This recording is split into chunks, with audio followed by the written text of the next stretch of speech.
कहते हैं, ब्रह्मांड में ऐसे लोग भी हैं जहां मनुष्य कभी नहीं जा सकता, जहां केवल प्रकाश है, जहां देवता निवास करते हैं। आज देव रहस्य में हम खोलने जा रहे हैं देवताओं के अदृश्य लोक का रहस्य।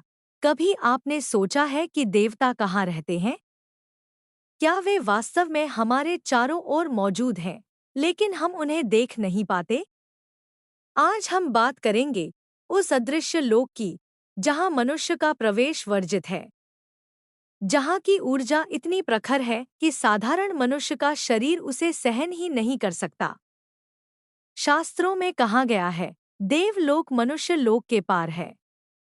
वह ऐसी जगह नहीं जहां हम भौतिक रूप से जा सकें, बल्कि एक उच्च चेतना का स्तर है, जो जितना पवित्र और निर्मल होता जाता है, वह उतना ही उस लोक की झलक देखने लगता है।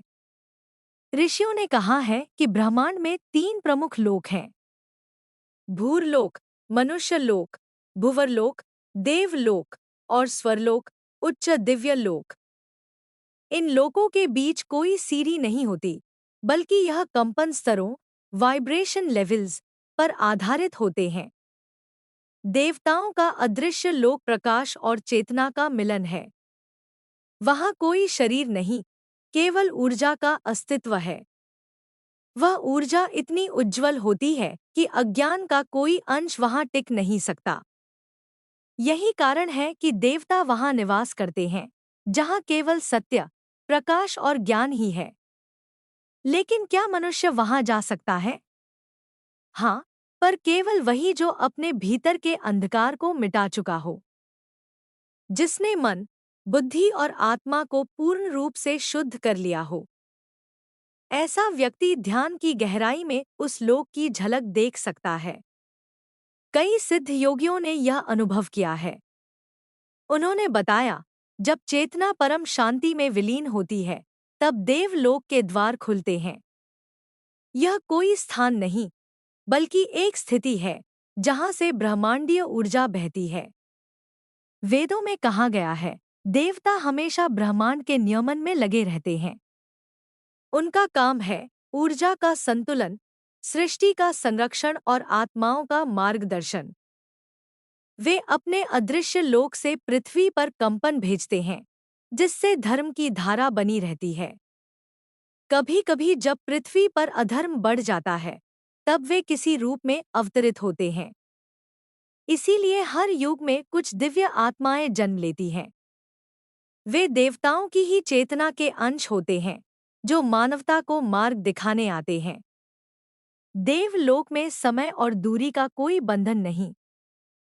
वहाँ विचार ही गति है और सत्य ही भाषा। जो मनुष्य सच्चे मन से उनका आह्वान करता है, उसके विचार वहीं तक पहुँचते हैं। देवता उसे उत्तर देते हैं, कभी संकेतों में, कभी सपनों में, कभी किसी व्यक्ति के माध्यम से।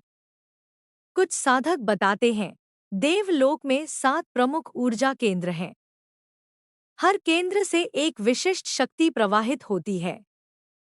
सूर्यलोक से जीवन ऊर्जा, चंद्रलोक से शांति, इंद्रलोक से प्रेरणा, वरुण लोक से ज्ञान, अग्नि लोक से शक्ति, यम लोक से नियंत्रण और ब्रह्मा लोक से मोक्ष। इन लोकों तक पहुंचने के लिए व्यक्ति को अपने भीतर के 7 चक्रों को जागृत करना पड़ता है। जैसे जैसे चक्र शुद्ध होते जाते हैं, चेतना ऊपर उठती जाती है। आखिर में, जब सहस्रार खुलता है, तब साधक देवलोक की अनंत ज्योति में प्रवेश करता है। पुराणों में कहा गया है कि देवलोक में कोई दुख नहीं। वहाँ केवल आनंद, प्रकाश और शांति का अनुभव होता है। लेकिन यह आनंद किसी इंद्रिय सुख का नहीं, बल्कि आत्मिक मिलन का होता है। यह वही स्थिति है जिसे हम परमानंद कहते हैं।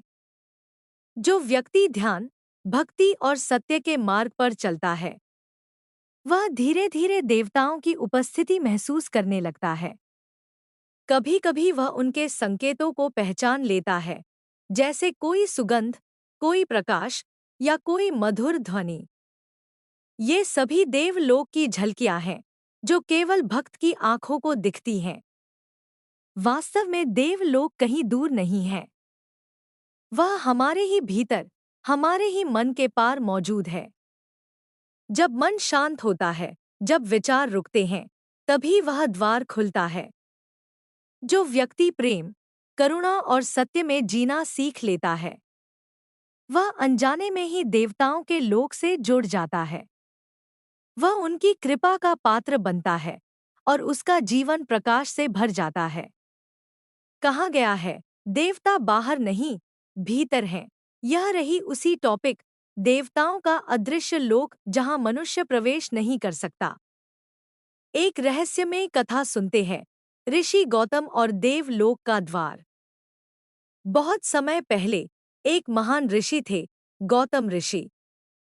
उनकी साधना इतनी गहन थी कि वर्षों तक उन्होंने न बोलने, न देखने और न सुनने का संकल्प लिया था। वे केवल एक ही ध्वनि सुनते थे, अपने भीतर की ओंकार नाद। कहते हैं, उनकी तपस्या से पूरा वन आलोकित हो जाता था। एक दिन जब वे ध्यान में लीन थे, उन्होंने एक अनोखी सुगंध महसूस की। वह सुगंध न तो फूलों की थी, न धूप की, बल्कि वह एक ऐसी ऊर्जा की गंध थी जो आत्मा को जागृत कर देती थी।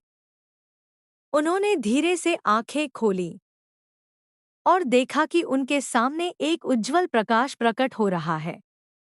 वह प्रकाश धीरे धीरे रूप लेने लगा और उसमें से एक दिव्य आकृति निकली, जिनके शरीर से हजारों किरणें निकल रही थी। वह बोले, गौतम, तुम्हारी साधना ने स्वर्ग और पृथ्वी के बीच का मार्ग खोल दिया है। पर ध्यान रहे, देवलोक में मनुष्य का शरीर प्रवेश नहीं कर सकता। केवल आत्मा की शुद्धता ही वहां पहुंच सकती है।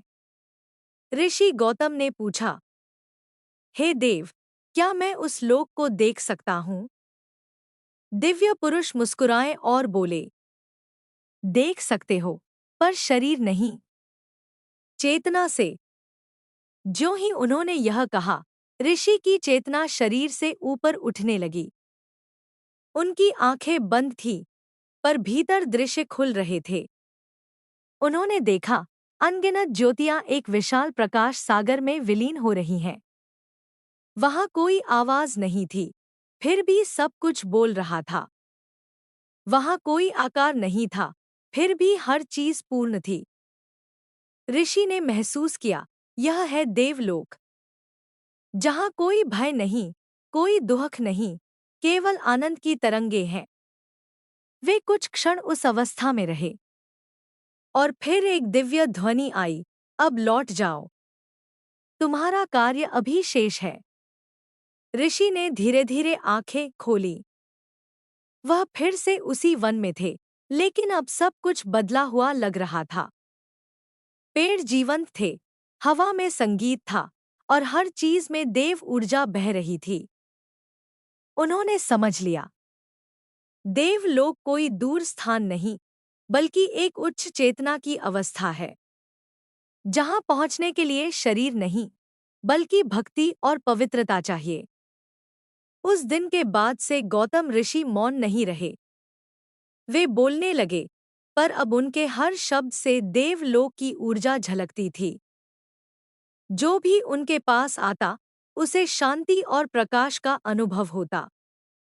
और कहा जाता है, आज भी हिमालय की गहराइयों में कहीं न कहीं गौतम ऋषि की वह ऊर्जा कंपन करती है, जहां देवलोक का द्वार कभी-कभी कुछ क्षणों के लिए खुल जाता है, पर केवल उनके लिए जो हृदय से निर्मल हैं और सत्य के प्रकाश में। देवलोक तक पहुंचने का मार्ग बाहर नहीं, भीतर है। हर साधक को वही अनुभव तब मिलता है, जब उसका मन शांत और आत्मा पवित्र हो जाती है। जब हम अपने भीतर की देवत्व को पहचान लेते हैं, तभी हम उस अदृश्य लोक की यात्रा शुरू करते हैं। तो अगली बार जब आप ध्यान में बैठें, अपने भीतर उस प्रकाश को महसूस करें, जो हर श्वास के साथ जगमगाता है, क्योंकि वही प्रकाश देवलोक का द्वार है। और जब वह खुलता है, तो आप स्वयं देवत्व का अनुभव करते हैं। देवलोक कोई जगह नहीं, यह एक अवस्था है जहां आत्मा प्रकाश में विलीन हो जाती है। अगर आपको यह रहस्य अच्छा लगा हो तो देव रहस्य चैनल को जरूर सब्सक्राइब करें, क्योंकि आगे हम और भी गहराई में उतरेंगे ब्रह्मांड के उन रहस्यों तक जिन्हें केवल अनुभूति से जाना जा सकता है।